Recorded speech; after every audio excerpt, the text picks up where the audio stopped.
Programme में आपको खुशामदीद कहते हैं। मैं असदुल्ला खान हूँ। पाकिस्तान तहरीक इंसाफ पिछले कुछ हफ्तों से या चंद महीनों से मुंतज़िर थी, उन सियासी जमातों के जवाब के इंतज़ार में थी कि क्या जवाब आता है जमात इस्लामी की तरफ से, जमीयत उलमा इस्लाम की तरफ से और शाहिद खाकान अब्बासी साहब की तरफ से। फाइनली एक जमात इस्लामी ने तो सबसे पहले इनकार कर दिया, हम इत्तेहाद का हिस्सा नहीं बन रहे। फिर शाहिद खाकान अब्बासी साहब ने कह दिया। अब जमीयत उलमा इस्लाम ने भी ऑफिशियली ये कह दिया है कि हम किसी भी इत्तेहाद का हिस्सा नहीं बन रहे, किसी अलायंस में नहीं जा रहे।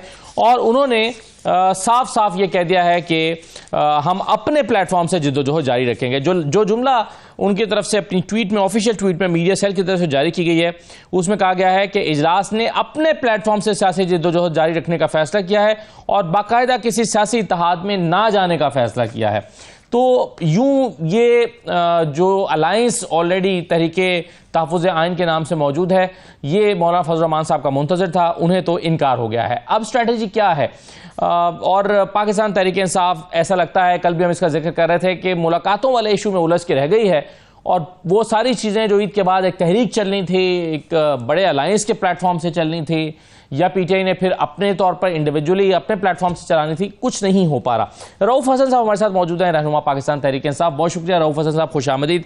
सर, ऑफिशियली कह दिया है अब तो। कल तक तो पीटीआई होपफुल थी कि नहीं, अभी चूंकि उन्होंने ऑफिशियली नहीं कहा, हाफिज अब्दुल्ला साहब ने सिर्फ एक शो में कहा है, आज तो उनकी ऑफिस मीडिया सेल की तरफ से कह दिया गया कि भाई हम किसी सियासी इत्तेहाद में ना जाने का हमने फैसला कर लिया है।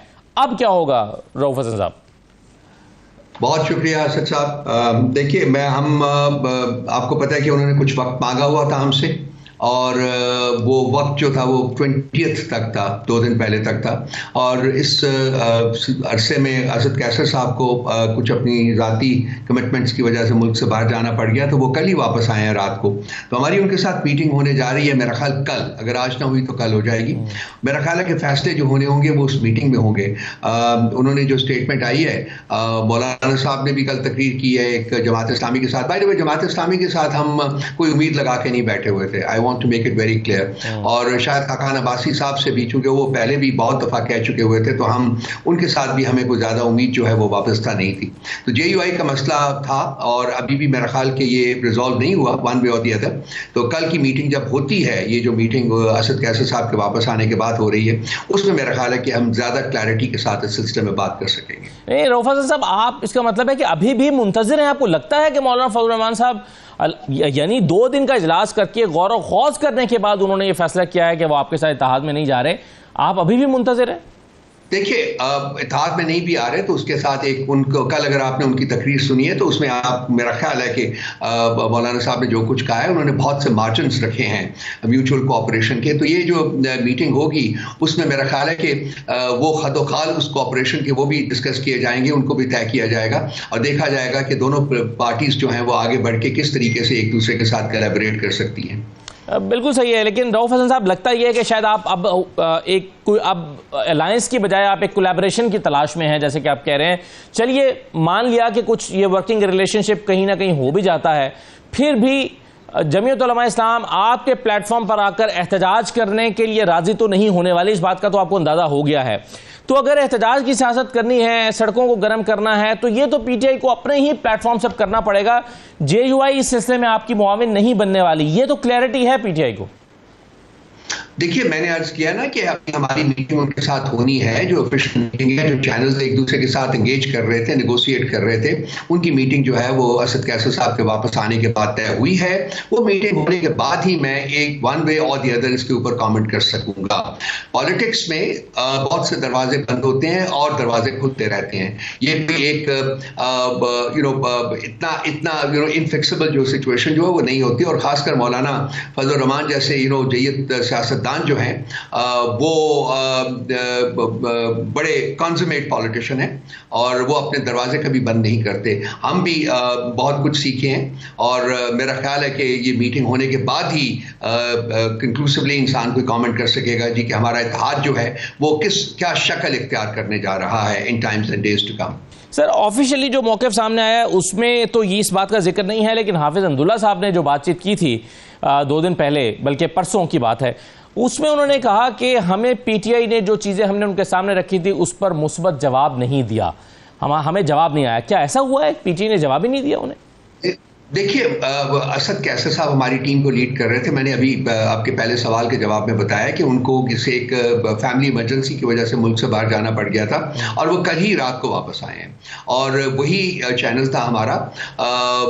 उसमें थोड़ा बहुत अगर उन्होंने राब्ता किया है और नहीं हुआ तो शायद उनकी बात जस्टिफाइड हो, लेकिन उसी चैनल के जरिए अब मुलाकात उनके साथ तय हुई है और कोई रिजर्वेशंस जो थी जो सामने आ रही हैं वो हमारे इस्टेब्लिशमेंट के साथ राब्ते में है। तो फ्रेंकली उस सिलसिले में उमर अयूब साहब ने भी कल कहा है कि हमने ये कहा है कि अगर हम इस्टेब्लिशमेंट के साथ एक तो राब्ता जो है वो किसी डील के लिए नहीं होना, ना हमने कभी सोचा है ना हम सोचेंगे। नंबर 2, उनके साथ अगर कोई राब्ता होगा तो वो मुल्क में आइन और कानून की बहाली है और वही हमारा जो तहरीक तहफ़्फ़ुज़ आइन पाकिस्तान जो है उसका भी मोटो है कि मुल्क में आइन और कानून बहाल होना चाहिए।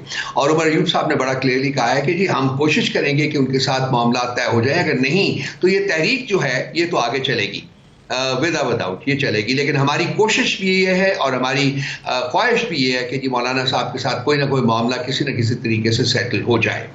नहीं, मगर रऊफ साहब आप ये कह रहे हैं कि उन्होंने आपको ये ऑफिशियली कन्वे किया है क्या कि चूंकि आपने एस्टैब्लिशमेंट से बातचीत की है इसलिए हम आपके साथ इत्तेहाद नहीं करेंगे? क्योंकि हमें मुख्तलिफ चैनल से पता चला है जी। बिल्कुल उमर अयूब साहब की कल की स्टेटमेंट के बाद कोई डाउट रहना नहीं चाहिए और हम किसी डील को सीख ही नहीं कर रहे किसी के साथ भी। अगर हमारा कोई बातचीत होगी तो बातचीत जो है वो सिर्फ और सिर्फ आइन और कानून की बहाली के लिए होगी। क्या कुछ ऐसी सियासी जमातें जो आपके साथ राब्ते में थी या जिनसे आपकी बातचीत चल रही थी, रऊफ हसन साहब, क्या आपकी अंडरस्टैंडिंग ये है कि इनमें से कुछ सियासी जमातें तो ऐसी हैं जो मुक्तदरा को नाराज करके आपके साथ अलायंस में नहीं आ सकती? कुछ ऐसी जमातें ऐसी हैं? देखिए, हर पॉलिटिकल पार्टी का एक अपना चार्टर होता है, एक अपनी तर्ज सियासत होती है। उसके ऊपर कमेंट करना कि ये इस तरफ से आ सकेंगी कि नहीं आ सकेंगी वो बड़ा मुश्किल काम है मेरे लिए। मैं इस डोमेन में नहीं जाऊंगा, कंजेक्चर नहीं करूंगा, लेकिन बहुत सारी पॉलिटिकल पार्टीज हैं जो कि हमारे साथ इस जद्दोजहद में शरीक होने के लिए बिल्कुल तैयार हैं। और अभी ये JUI के साथ जब मामला मीटिंग के बाद तय पा जाते हैं वन वे और दी अदर, तो मेरा ख्याल है कि उसके बाद ये जो इत्तेहाद है इसका एक फॉर्मल अनाउंसमेंट करेंगे और इसका जो प्रोग्राम है वो भी आप लोगों के साथ इंशाल्लाह ताला शेयर करेंगे। कौन सी ऐसी सियासी जमातें सर अब जिनका इंतजार रह गया है आपको, जो आप कह रहे हैं कि वो सियासी जमातें हमारे साथ आने को तैयार हैं, वो कौन सी हैं? मैं नाम नहीं लूंगा इस वक्त। वो एक पॉलिटिकल हमारी पार्टी ने एक फैसला किया है जी कि ये जो डिस्कशंस हैं ये हम पब्लिक फोरम के ऊपर नहीं करेंगे। ये इंटरनल पार्टी टू पार्टी मामला आता है या पार्टी के इंटरनल मामला आते हैं, ये हम चाहेंगे कि जब फैसले हो जाएं तो उसके बाद ये अनाउंसमेंट की जाए रादर देन कि इसको डिबेट किया जाए। लेकिन मेरे ज़हन में ना कुछ जमातें तो ऐसी हैं, ये मैं सवाल इसलिए कर रहा हूँ, कुछ जमातें तो ऐसी हैं जो ऑलरेडी तहरीक तहफ़्फ़ुज़ आइन के प्लेटफॉर्म से आपके साथ आ गई, कुछ जमातें ऐसी हैं जिन्होंने आपको इनकार कर दिया। अब बाकी जमातें बची कौन सी हैं जो जिसका आप इंतजार कर रहे हैं? बिल्कुल जमातें हैं जी, सिंध की जमातें हैं और भी बलूचिस्तान के भी काम कर रहे हैं, इन जगहों के ऊपर काम कर रहे हैं। अभी और 2-4 दिन लगेंगे, ज्यादा से ज्यादा आपके सामने सारा कुछ आ जाएगा जी। चूंकि मुसलसल इंटरेक्शन होता रहता है लकीली, और आप ये कहते रहे हैं रमज़ान के दौरान भी और उससे पहले भी कि ईद के बाद हम या तो कौमी अमन कॉन्फ्रेंस करेंगे या ऑल पार्टीज कॉन्फ्रेंस करेंगे। ये भी मुमकिन है कि चारों सूबों में ऑल पार्टीज कॉन्फ्रेंस करें। क्या अब इनमें से कोई भी चीज़ ज़ेर गौर नहीं है? देखिए जी, सबसे पहले जो मैंने तब भी जब आपसे बात की थी तो मैंने ये अर्ज किया था कि सबसे पहले इस इत्तेहाद को फाइनलाइज करना है और उसके बाद जो टेबल के ऊपर प्रपोजल्स आए हैं वो ये और ये हैं। अब ये इत्तेहाद फाइनलाइज हो रहा है, ये इत्तेहाद जब फाइनलाइज होता है और ये दिनों की बात है, हफ्तों की बात नहीं है, तो उसके बाद वो मैंने जैसा कि पहले भी अर्ज किया है वो सारा जो खदोखाल हैं हमारी पुरअमन एहतजाजी तहरीक के, वो आपके सामने हम शेयर करेंगे, आपके साथ शेयर करेंगे।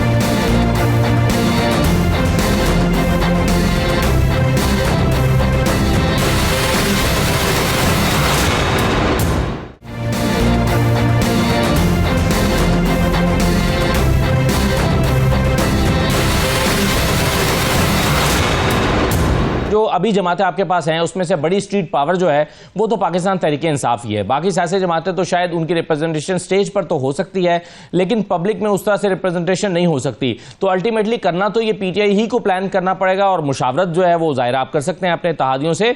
अल्टीमेटली ग्राउंड पर वर्कर्स को तो पीटीआई को ही उतारना पड़ेगा, अगर उतारना तो। देखिए, हर जमात की अपनी रेलेवेंस होती है, अपनी इंपॉर्टेंस होती है। ये मैं बिल्कुल, वो छोटी हो या बड़ी हो, उनकी इंपॉर्टेंस होती है। तो इसलिए हम किसी जमात को ये नहीं कह सकते कि जी वो छोटी है या वो ये है या उसकी उसकी रेलेवेंस नहीं है। मेरी कंटेंशन ये है कि हर जमात की अपनी रेलेवेंस होती है। ये तमाम जमातें जो पीटीआई के साथ ऑलरेडी शामिल हैं इस प्लेटफॉर्म के ऊपर, ये भी बहुत इंपॉर्टेंट जमातें हैं। इन्होंने भी पाकिस्तान की तारीख में, सियासी तारीख में एक बहुत इंपॉर्टेंट रोल प्ले किया हुआ है, बड़ी बासूल सियासत की हुई है।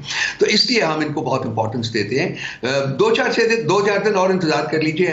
आपकी जितनी भी क्वेरीज हैं, मुझे पता है आपके ज़हन में कुछ सवाल जो है वो गर्दिश कर रहे हैं, लेकिन आपको मिल जाएंगे जवाब, सारे मिल जाएंगे।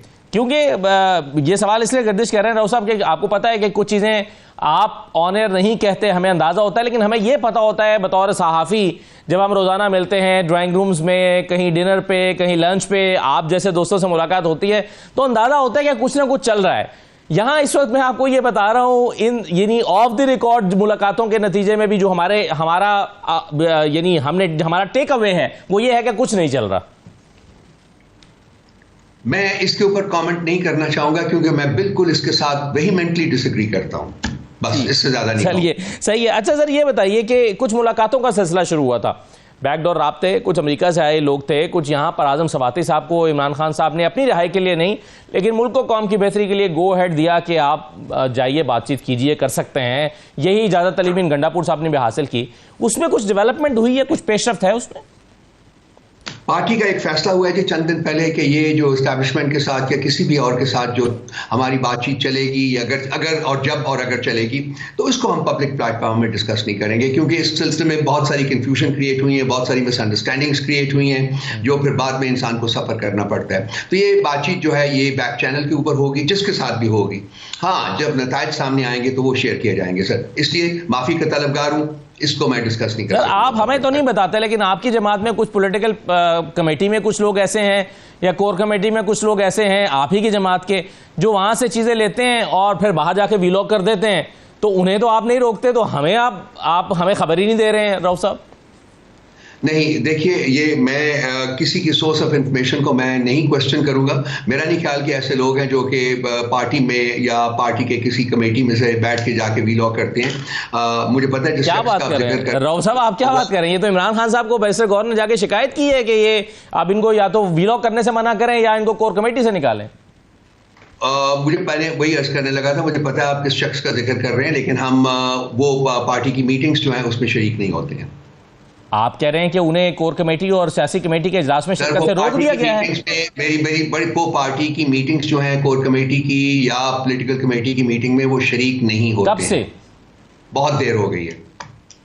आप कह रहे हैं कि उनको मैं आपको अपडेट कर रहा हूं, उन्होंने खुद अपने आप को विड्रॉ किया था। अच्छा, तो अब वो आप कह रहे हैं कि कोर कमेटी और पॉलिटिकल कमेटी के इजलास में आपके वो लोग जो अमेरिका में और बरतानिया में बैठे हुए हैं वो शरीक नहीं होते हैं किसी भी इजलास में? वो सिर्फ एक बंदा था जो कि उसमें पॉलिटिकल कमेटी और कोर कमेटी का मेंबर था, उसने अपने आप को विड्रॉ कर लिया था। उसने कहा था कि मेरा कॉन्फ्लिक्ट ऑफ इंटरेस्ट है, इसलिए मैं इन कमेटीज की प्रोसीडिंग्स में शिरकत नहीं करूंगा। ये काफी देर की बात है, मैं आपको अपडेट कर रहा हूँ। चलिए, ये तो आप मेरे लिए ये खबर इसलिए हैरत अंगेज है क्योंकि अभी जो लेटेस्ट पिछले हफ्ते की खबर है वो ये है कि यही दरखास्त लेकर तो बैरिस्टर गौहर साहब इमरान खान के पास गए हैं कि भाई इन साहब को आप रोकें, या तो कमेटी से निकालें या फिर इनको वीलॉग करने से रोकें। और खान साहब ने कहा कि आप उन्हें कह दें कि इन मामलात पर वीलॉग ना किया करें। मेरी इत्तला तो ये थी, लेकिन बहरहाल चलिए, आपकी राय का मुकम्मल एहतराम है सर। ये बताइए कि ये अब जो नहरों वाला मामला है, इसमें क्या पीपल्स पार्टी के साथ कोई राब्ता है आपका किसी भी लेवल पे?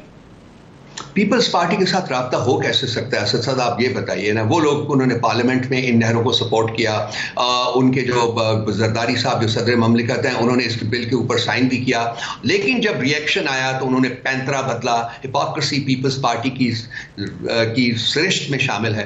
तो अब वो उन्होंने नेगोशिएट करना है और सारा कुछ करना है। मैं आपको बताऊं कि उनके साथ तो राब्ता करने का सवाल ही पैदा नहीं होता। हाँ, हम जो सूबा सिंध के जो हकूक हैं, उनके अवाम के जो हकूक है, उनके लिए हम खड़े हैं। वो हम अपना एक रोल जो है वो अदा करते रहेंगे।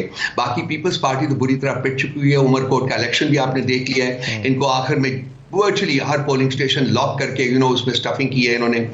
इनका वोट बैंक उसके बावजूद भी कम हुआ है, हमारा वोट बैंक मैसिव जो है उसमें इंक्रीज आई है। तो ये लोग ये सियासी मैदान में ये अपनी सांसें जो है पॉलिटिकल पार्टी पॉपुलैरिटी को ले रही है, तो उनके साथ तो हम नहीं करेंगे, इतनी हिपोक्रिटिकल जमात के साथ नहीं करेंगे। लेकिन बाकी और जो जमातें हैं जो कि सिंध के अवाम के हकूक के लिए फाइट कर रही हैं, उनके साथ हम कोलैबोरेट कर रहे हैं, उनके साथ हम जो भी प्रोटेस्ट हो रहा है उसमें शरीक हैं। लेकिन राउफ साहब, ये एक क्रिटिकल मामला इस तरह का है कि इसमें पाकिस्तान तहरीक इंसाफ का भी एक स्टेक इन्वॉल्व है, यानी अगर इसको सियासी पॉइंट ऑफ व्यू से देखें, क्योंकि अगर पीपल्स पार्टी हुकूमत से अलहदा होने का फैसला करती है, अपनी सपोर्ट पीछे हटाने का फैसला करती है, तो फिर अगर जमा तफरीक करें तो हुकूमत को 21 लोगों की जरूरत है अपना नंबर 169 पूरा करने के लिए। तो 169 पूरा करने के लिए उन्होंने पीटीआई के अंदर से फॉरवर्ड ब्लॉक और जोड़ तोड़ की कोशिशें शुरू कर दी हैं। तो खतरा तो पीटीआई या सुन्नी इत्तेहाद काउंसिल के लिए भी है सर इस मामले में। 3 साल से ये जोड़ तोड़ की कोशिशें हो रही हैं मेरे भाई। जिन लोगों ने खान साहब को छोड़ा था वो सियासी जनाजे बने फिर रहे हैं सारे मुल्क में, उनसे वो अपने सियासी जनाजे का जो है बोझ नहीं उठाया जा रहा। अब भी 3 साल से बाकी भी ये 8 फरवरी के बाद भी बहुत कोशिशें हो चुकी हैं, हो रही हैं, होती रहेंगी। हाँ, जिसने अपना कैरियर को सियासी जनाजा बनाना है वो छोड़ दे। मुझे इस बात में कोई सदाकत नहीं है। मुख्तलिफ लोगों के नाम लिए गए हैं, मुख्तलिफ तौर तरीके जो हैं उनको उसके बारे में बात की गई है। पार्टी जो है वो इंटैक्ट है और पार्टी अल्लाह ताला के फजल से इंटैक्ट ही रहेगी। जी सर, वो आपकी बात दुरुस्त है कि वो आपने कहा कि वो सियासी जनाजे अपने उठाए फिर रहे हैं, उनके लिए पब्लिक में जाना मुश्किल हो जाएगा। लेकिन अभी फिलहाल के लिए तो बहरहाल आपके 26वीं तरमीम में भी 10-12 लोग तो टूट गए थे, जिसमें से 4 की ज़रूरत पड़ी, 4 ले लिए गए, बाकियों की इज्जत रह गई। लेकिन आपने उन सबको शोकॉज नोटिस जारी किया। तो ये 20-21 लोगों को तोड़ना, अगरचे वो बाद में उनके लिए सियासत करना मुश्किल हो जाएगा, लेकिन फिलवक्त ये पीटीआई के लिए भी तो हजीमत का बाइस बन जाएगी बात।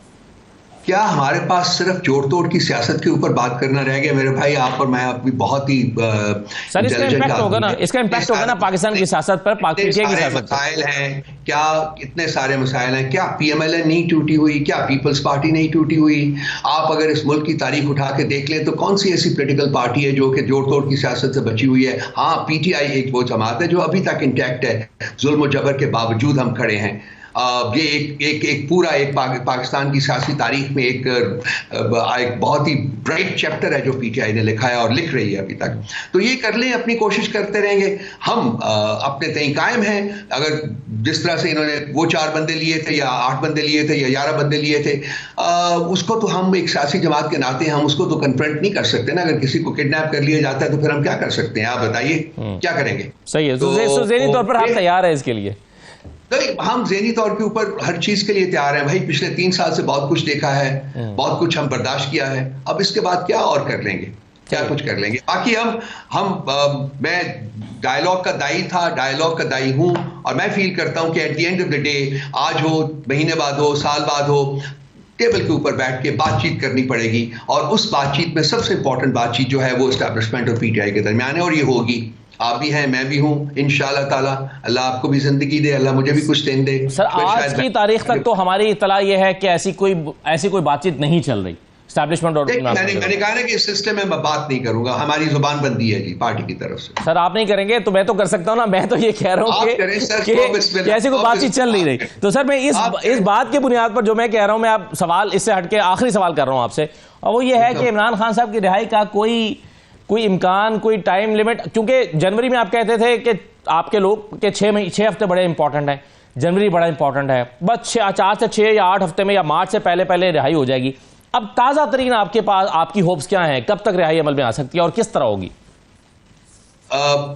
एक सियासी जमात होने के नाते हम जो कुछ कर सकते हैं पार्लियामेंट के अंदर, कानूनी महाज के ऊपर और पॉलिटिकल फ्रंट के ऊपर, वो हम कर रहे हैं। और ये हम जो है, ये जद्दोजहद जो है, इसमें इंटेंसिटी आएगी, आप देखेंगे, वो हम करते रहेंगे। बाकी ये कहना कि जी 2 दिन लगेंगे, 2 हफ्ते लगेंगे, 2 महीने लगेंगे, ऑब्वियसली हमारी ख्वाहिश है कि वो कल नहीं आज ही बाहर आए, और कोशिश भी उसी के लिए हो रही है। अब देखें कि कितना वक्त लगता है इसमें। We hope and pray that he should be out of the prison very very soon. बहुत शुक्रिया रऊफ हसन साहब, बहुत शुक्रिया प्रोग्राम में शिरकत करने के लिए। पाकिस्तान तहरीक इंसाफ के सीनियर तरीन रहनुमा रऊफ हसन हमारे साथ मौजूद है। एक छोटा सा ब्रेक लेते हैं, ब्रेक के बाद वापस आते हैं।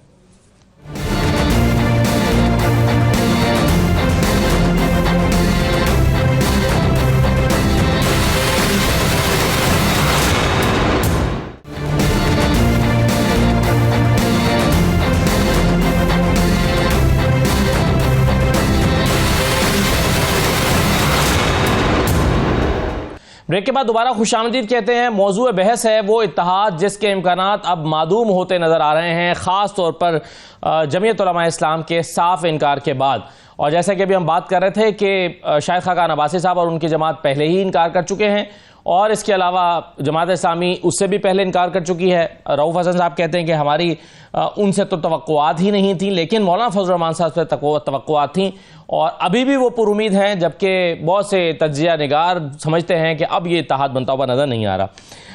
इसके अलावा नहरों का मामला भी है, सिंध में होने वाला हालिया ज़िमनी इलेक्शन, वो भी बड़ा मौजूद बहस बना हुआ है। मेरे साथ प्रोग्राम में अहमद अवैस साहब मौजूद हैं, पाकिस्तान तहरीक इंसाफ के रहनुमा हैं, बहुत शुक्रिया अहमद अवैस साहब। शैला रजा साहब हमारे साथ मौजूद है, पाकिस्तान पीपल्स पार्टी की रहनुमा है, MNA हैं। शैला साहब आपको भी खुशामदीद। चंद लम्हों में असलम गौरी साहब मुझे ज्वाइन कर रहे हैं, JUI के तर्जुमान हैं, आज उनकी तरफ से ट्वीट भी आ गई है। मैं असलम गौरी साहब ज्वाइन करते हैं तो ज़रा अलायंस के मामले में बात करते हैं, लेकिन उससे पहले शैला रजा साहबा, ये PTI ये इल्ज़ाम लगा रही है, अभी रऊफ हसन साहब भी मेरे साथ थे, वो कहते हैं कि जी 213 का इलेक्शन, NA 213 का इलेक्शन तो हम जीत गए हैं। ये आपको पोलिंग स्टेशंस को लॉक करके और रात को ठप्पे लगा के और चीज़ें मैनेज करके और फॉर्म 45 तब्दील करके आपको ये इलेक्शन जीतना पड़ा है, वरना आपकी मकबूलियत, वहाँ पर आप अपनी मकबूलियत खो रहे हैं। सिंध में उमरकोट के इलेक्शन का वो हवाला दे रहे हैं, क्या हुआ कि कैसे आप रिस्पॉन्ड करते हैं PTI के इस इल्ज़ाम को? अगर आप किसी से भी सिंध के अंदर ये बात करेंगे कि भाई उमर, ये रऊफ साहब ये कह रहे हैं, तो वो जो है ना एक कहका लगाएंगे और खो रहे हैं, ये इनका जुमला है, खो चुके हैं नहीं, और ये भी इनका ख्याल है। और ये मैं इन्हें बता दूं कि जो इनके कैंडिडेट हैं, जब खुद खड़े हुए थे और तमाम जमातें उनका सपोर्ट नहीं कर रही थी, तो उस वक्त उन्होंने लिए थे 38,000 या शायद 39,000, इससे ज़्यादा नहीं लिए थे। और नून लीग ने लिए थे 44,000, जो इनको इस वक्त सपोर्ट कर रही थी। इसके अलावा पूरी GDA इन्हें सपोर्ट कर रही थी, जिसमें 17 पार्टीज हैं। तो उसको उनके वोट देखें, और जनाब यूसुफ तालपुर मरहूम की सीट पे उनकी वाइफ ने इलेक्शन लड़ा है, उनकी बेवा ने, उन्होंने तकरीबन उससे थोड़े ही कम वोट लिए हैं जितने यूसुफ तालपुर साहब ने लिए थे। और जिस बात को ये वजह बना रहे हैं, नहरों वाला इशू, तो सिंध के अवाम बाशऊर, उन्हें मालूम है कि इरसा में इन्होंने हिमायत की है, और PTI वो जमात है जिसने कालाबाग डैम की हिमायत में 2018 में अपना इनके मैनिफेस्टो में शामिल है। और सबसे बड़ी बात यह है कि इनको ये भी नहीं मालूम कि ये जो धरना हो रहा है, इसमें जो लोग बैठे हैं, वो ये उनके साथ जितने भी जाके मिल जाएं, वो जो हैं वो हमारी ही बात पर अमल कर रहे हैं कि हमारी जो डिमांड है वही उनकी डिमांड है, और हमारी ही हुकूमत की प्रेशर की वजह से जुलाई 2024 से इस मंसूबे पे काम रुका हुआ है, जब किसी को नहीं पता था। लेकिन नवंबर 2024 से ये मसला एक्निक में रुका हुआ है। शैला साहबा, PTI का ख्याल यह है कि अवाम के प्रेशर की वजह से आपने मौक़िफ़ बदला है, हालांकि आप तो नहरों के हक में थे, लेकिन बाद में मौक़िफ़ बदल लिया क्योंकि अवाम का प्रेशर था आपके ऊपर। अवाम का प्रेशर तो अभी 3 महीने से आया है। मैंने आपसे कहा कि जुलाई 2024 से काम रुकवाया हुआ है हुकूमत ने, सिंध हुकूमत ने, पीपल्स पार्टी ने, और नवंबर से एक्निक में भी रुका हुआ है, वरना इनके तो मेंबर ने इरसा में सपोर्ट किया है नहरों को। PTI के मेंबर ने KP के इरसा को सपोर्ट किया है। तो हम अपना काम कर रहे हैं और अवाम अपना काम कर रही है। हम अवाम के जज्बे को, सिंध के अवाम के जज्बे को सलाम करते हैं। पूरे रमज़ान उन्होंने मुजाहरा किया है, ईद पर भी वो मुजाहरे में थे, और इस वक्त भी वो जिस तरह से बैठे हैं, वो आपको अंदाज़ा नहीं है शक्कर की गर्मी का। और आज कराची में भी जो है वो 40 तक टेम्परेचर जा रहा है, और वो एहतजाज कर रहे हैं अपने हकूक़ के लिए। तो हमारा तो उनको सलाम है, और हमने हर तरह से आवाज़ बुलंद की, जिसकी वजह से काम रुका हुआ है। जब हमने देखा कि मजीद मसले हो रहे हैं, तो सदर साहब ने, क्योंकि उनका फोरम जो है जहाँ पे सदर साहब बात कर सकते हैं 18वीं तरमीम के बाद। वो जॉइंट सेशन था, उसमें उन्होंने भरपूर इस पर बात की, 4 अप्रैल को भी बात की और चेयरमैन ने भी बात की। अब जो ये कहते हैं कि हमारी इसको बिल्कुल सही, बिल्कुल ठीक है। चलिए तो फिर ये किस बुनियाद पर पीटीआई को लगता है, मैं अगर शैला साहब आप इजाजत दीजिएगा तो मैं अहमद अवैस साहब से इस पर मौके ले लूं। अहमद अवैस साहब, किस बुनियाद पर पीटीआई को लगता है कि ये इलेक्शन जो है वो आप जीत गए हैं, पीपल्स पार्टी ये इलेक्शन? जी बिल्कुल सही है। मुझे जरा इसका जवाब अहमद अवैस साहब से लेने दीजिएगा ना। जी कहिए अहमद साहब, क्यों आपको लग रहा है कि पीपल्स पार्टी बहुत गैर मकबूल हो गई है? इसी वजह से आपने ये इलेक्शन जो है वो NA 213 का ये आपने जीत लिया है आपके बकौल? ये चलिए अगर जीत नहीं लिया तो अच्छे वोट लिए हैं, ये क्यों आपको लग रहा है? देखिए, इलेक्शन के मुतालिक मुझे इतनी फर्स्ट हैंड इंफॉर्मेशन नहीं है, इसलिए मैं ऐसे उसके बगैर बात नहीं करूंगा। लेकिन जो इशू है वहाँ पर जी, जो बर्निंग इशू है वो पानी का इशू है। हाँ। और उस पानी के इशू में मैं पीटीआई जो पीपल पार्टी का जो मौक़िफ़ है, मैं तो बिल्कुल उसकी फेवर में हूँ। और ये इंटर प्रोविंस जो है, ये मसला को बहुत अच्छे तरीके से और नेगोशिएशन के ज़रिए और CCI की मीटिंग होनी चाहिए थी, या जैसे भी to the satisfaction of one promise. यहाँ पे बहुत बड़ा मसला है, एक तो ड्राउट है, खुश साली के बायस वहाँ हालात काफ़ी ख़राब हैं, और फिर उसके बाद 6 नहरों की जो बात है। और मैं सबसे हैरान कुन बात जो मैं आपके सामने करना चाहता हूँ वो ये है कि कहा यह जा रहा है, और मुझे हैरत है कि ये बात कहते हुए भी जो है हुकूमत को एक ख्याल नहीं आया कि कहते हैं कि दरिया सतलुज में से ये नहरें निकाली जा रही और सिंध का पानी इस्तेमाल नहीं किया जा रहा। लेकिन ये इतना खुल के ब्लेटेंट लाई है, इतना बड़ा झूठ है।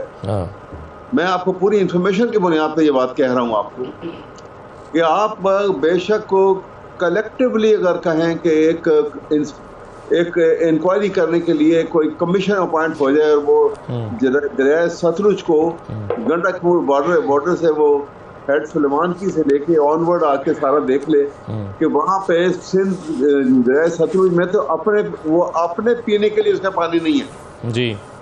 दरिया सतलुज तो खुद प्यासा है, क्योंकि आपको पता है कि इंडस वाटर ट्रीटी के बाद ये 3 दरिया जो थे, सतलुज था, रावी था और ब्यास था, ये तो वो इंडिया ने टोटल इनका पानी ले लिया हुआ है और ये पानी अवेलेबल ही नहीं है। जब कभी बहुत जोरदार कभी मॉनसून आ जाए और पानी और ओवरफ्लो हो जाता है जब उनके डैम्स में से और उनके हेड में से, तो उस वक्त वो स्पिलवे खोल देते हैं कि ये पानी जो है निकल जाए आगे। सही। इसके अलावा तो वहाँ पानी नहीं है, क्योंकि उससे कैसे नहर निकल सकती है? यानी इतना बड़ा एक सूबे को अगर आप कहें कि इस तरह से दगा देना, क्या हाल है? आप कह रहे हैं कि आप पीपल्स पार्टी के मौक़िफ़ को सपोर्ट करते हैं। अच्छा, अब इसमें एक पीपल्स आप ही की जमात की कराई है कि नहीं जनाब, इन्होंने तो फरवरी 2024 में जुलाई 2024 में जब 22 जुलाई 2024 को प्रेसिडेंट हाउस से एक प्रेस रिलीज निकाली थी तो उसमें तो उन्होंने एग्री कर लिया था और ये बाद में उन्होंने अपना मौक़िफ़ बदल लिया है। तो पीटीआई ये मौक़िफ़ फिर क्यों दे रही है सर, जब आप समझते हैं कि पीपल्स पार्टी तो अपने लोगों के साथ खड़ी है?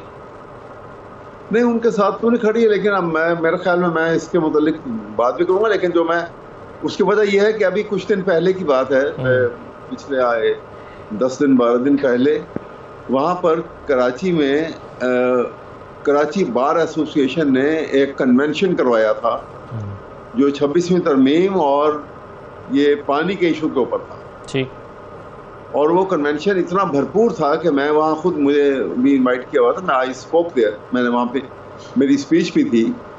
और इतना भरपूर कन्वेंशन मैंने बहुत कम देखा है जो मैंने वहाँ पे देखा। और नौजवान वकला जो हैं बड़े पुरजोश थे और वो पानी के इशू के ऊपर जी बहुत ज़्यादा मैंने जोश व जज्बा देखा वहाँ सिंध के अंदर, और वो ये इसमें लीगल फर्टर्निटी के अंदर। ठीक है।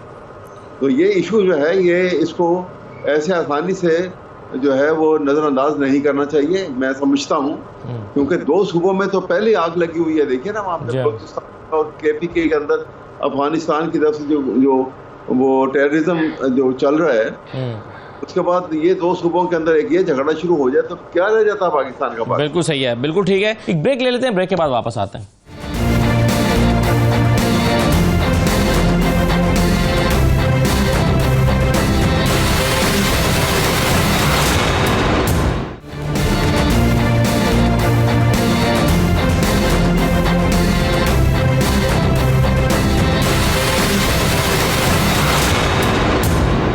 ब्रेक के बाद दोबारा खुशामदीद कहते हैं। असलम गौरी साहब भी हमारे साथ मौजूद हैं, तर्जुमान है JUI के। बहुत शुक्रिया असलम गौरी साहब, आपने इनकार ही कर दिया साफ। तहरीक इंसाफ को बहुत अरसे से वो आपके मुंतज़िर थे कि आप उनके साथ अलायंस में आएंगे। आपने कहा हम गौर व खौज करेंगे, हम आपके पास आ जाएंगे और उसमें फ़ैसला करेंगे इनफैक्ट। लेकिन अब आपने कह दिया कि जी हमने तो किसी भी सियासी जमात के साथ इत्तेहाद ना करने का फ़ैसला किया है। क्या वजह बनी सर? देखिए, बहुत शुक्रिया आपका। मसला ये है कि हमने और PTI नहीं बल्कि PTI के साथ जो इत्तेहादी पार्टियाँ हैं इनका एक अलायंस है जिसमें महमूद खान साहब भी हैं और दीगर हजरात भी हैं। हम सब के दरमियान मुख्तलिफ टाइम पे हमारे मुज़ाकरात होते रहे और हमने इनसे ये अर्ज़ किया था कि हमारी जनरल कौंसिल का इजलास होगा, इसके बाद इंशाअल्लाह हम उसको फाइनल फैसला करेंगे। जनरल कौंसिल का इजलास हुआ तो उसमें हर पहलू का हमने जायजा लिया कि इत्तेहाद किस हद तक होना चाहिए। अब अपोजिशन इत्तेहाद की सबसे बड़ी पार्टी जो है वो PTI है। अब PTI के साथ क्या किया है कि हमारा इनसे 1-1.5 साल से राब्ता भी है और हमारे दरमियान कमेटियाँ भी मौजूद हैं। हमारे यहाँ वो आज से जो 5-4 साल पहले सूरत थी वो भी नहीं है। लेकिन PTI के अंदर कुछ ऐसे मामला ईद के बाद से शुरू हो गए हैं और जिस हमें इस इत्तेहाद से जिसने हमें दूर कर दिया है। PTI की फ्रंट लाइन की आदत जो है, फर्स्ट की आदत है वो चाहती है इत्तेहाद बने, लेकिन जो सेकंड की आदत है वो इत्तेहाद से दूर भागना चाहती है और इस तरह की बातें कर रहे हैं। कोई कह रहा है JUI डबल गेम कर रही है, कोई कहता है जी कि JUI में आना तो आए, नहीं आना तो ना आए। कोई अरे नहीं चाहती, वो अपनी जगह होती है। जब इस तरह की सूरत हाल हो, पार्टी अपने अंदर के मसाइल हल नहीं कर सकती तो हमारे साथ इत्तेहाद में बैठ के कैसे चलेगी? जो हजरात अगर ये क़यादत अगर PTI की मौजूदा क़यादत है, पहले उसको अपनी पार्टी के अंदर अपने रेट कायम करनी होगी, अपनी पार्टी के अंदर अपने फैसले बनवाने होंगे, फिर ही हम किसी इत्तेहाद की तरफ जा सकते हैं। ऐसी सूरत हाल में हम इत्तेहाद के लिए कैसे आगे बढ़ सकते हैं जबकि उनका अपने अंदर यह सूरत हाल हो। तीसरी चीज़ मैं ये अर्ज करूँगा, आप कोई हवाला दे सकते हैं 1-2 लोगों के बयानात का जिसने आपको खाइफ किया कि सेकंड ईयर लीडरशिप, आप कह रहे हैं कि उन्होंने कुछ ऐसे बयानात दिए जिससे आप खाइफ हुए हैं, वो कौन है जिन्होंने कहा और क्या कहा? देखें, ये तो मैंने अभी जो नाम लिया है इसमें अपना डॉक्टर यूसुफ साहब ने कहा है कि JUI, बल्कि उन्होंने मौलाना का नाम लिया कि मौलाना डबल गेम कर रहे हैं। इस तरह इनके जो मौजूदा सदर हैं PTI के, उन्हें कहा आना यार नहीं आना तो ना हो। मौजूदा सदर KPK जो है उन्हें कहा है, अली अमीन के बयान आपके चित्र रखे दिए। तो ये वो सूरत हाल है जिसको मैं समझता हूँ तो PTI के अंदर की जो सूरत हाल है वो हमें मजबूर कर रही है कि हम इस इत्तेहाद से दूर कर लें। दूसरा स्ट्रेस कैसे से कितना ज़्यादा हो हमारे अंदर है कि 26वीं तरमीम में सब कुछ इनके कहने पे बना, सब कुछ इनके कहने से किया। हमने बेंच तक इनके कहने से बनवाया, बजाय इसके कि हम उसको आईनी अदालत बनाते। वाहिद पार्टी ये थी जिसकी यह ख्वाहिश थी, लेकिन उसके बाद आज पूरा उसका मलबा हमारे ऊपर डालने की कोशिश की जा रही है क्योंकि मौलाना साहब इस्तेमाल हो गए। मौलाना साहब की यह मजबूरियाँ थी। फिर इसी तरह कौमी सलामती कौंसिल का इजलास था, उसमें जो मामला तय हुए कि जी हम कौमी सलामती कौंसिल में जाएंगे। रात 1 बजे तक हमारे साथ रब्ता था और सुबह अचानक जब हम असम्बली की तरफ रवाना थे मौलाना साहब, तो पता चला कि इन्होंने बाइकाट कर दिया। पूछना तक नहीं जरूरी समझा, मशवरा करना तक नहीं जरूरी समझा, बताना तक जरूरी नहीं समझा। अब इस तरह तो इत्तेहाद नहीं बन सकी। फिर कोकर साहब के घर पे जो आखिरी पार्टी है इजलास हुआ था जिसमें अफ्तारी हुई थी, वहाँ पर ये आखिरी इजलास हमारा हुई था। उसमें तय हुआ था कि हम हुकूमत से कोई भी पार्टी JUI हो या ये इत्तेहाद हो, हुकूमत से या किसी और जगह रब्ता करेंगे तो एक दूसरे को एतमाद में जरूर लेंगे।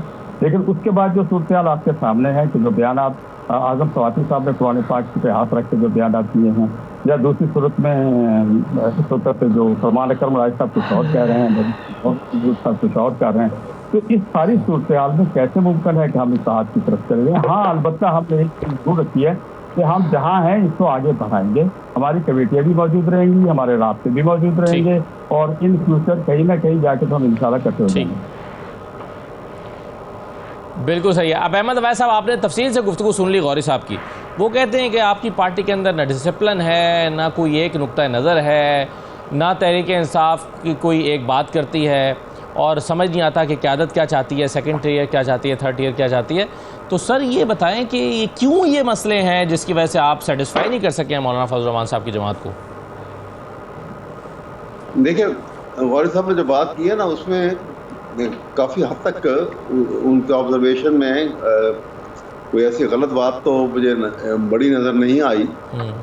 बात यह है कि इसमें शक नहीं है कि PTI की जो इस वक्त जो लीडरशिप है और इमरान खान के जेल में होने के बाद और जो इलेक्शन में जीत के आए लोग और इसमें जिस तरह से चल रहा है सिलसिला, मेजॉरिटी इनमें आप देखिएगा कोई बारिंग एक आध आदमी को सिंगल आउट करें तो ये बड़ी पॉलिटिकली इमेच्योर्ड है। इनको पॉलिटिशियन जो पॉलिटिक्स ऑफ एजिटेशन का एक्सपीरियंस जो है वो बिल्कुल नहीं है।